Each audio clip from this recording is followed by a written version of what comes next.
The sound shattered the stillness.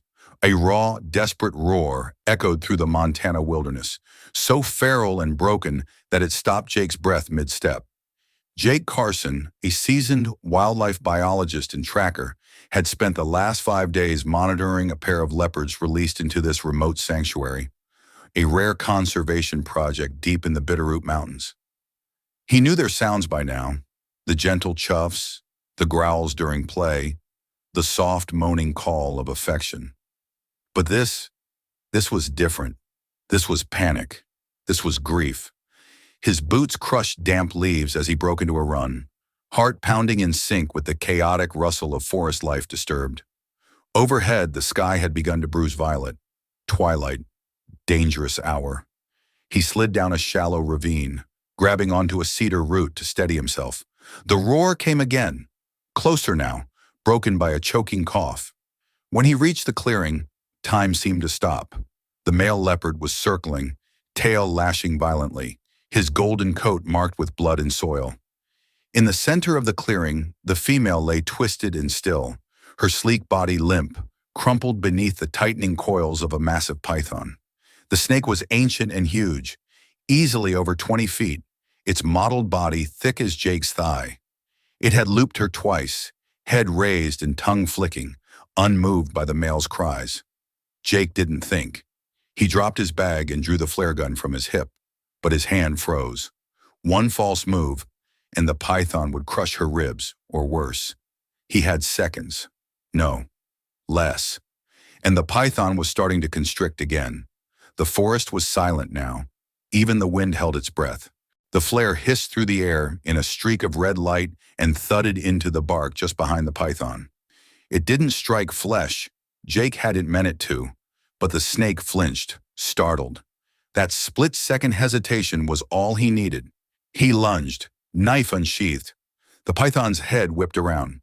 Jake dropped and rolled, slicing at the thick muscle with a precision born of years in the wild, but it was like trying to cut a tree. The male leopard sprang into the fray, not to attack the python, but to shield the female. He crouched low, placing his powerful body between her and the predator. Their eyes met, man and beast, just for a moment.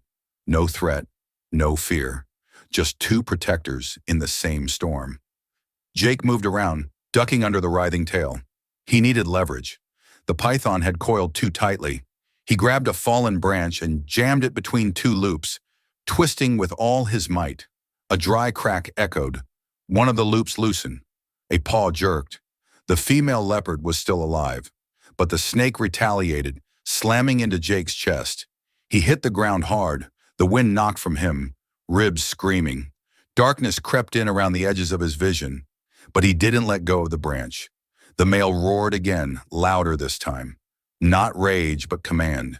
And in that final desperate moment, as Jake jammed the branch again and again, the python uncoiled, retreating in slow, grudging curves.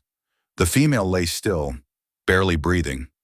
Jake crawled to her side, pressing his ear to her ribs. A heartbeat. Weak. Faint. But there. She didn't move for a long time. Jake had wrapped his coat around her, knowing it wouldn't help much. He kept vigil through the night, back against a boulder, eyes flitting between the stars and the two leopards, one watching, one fading.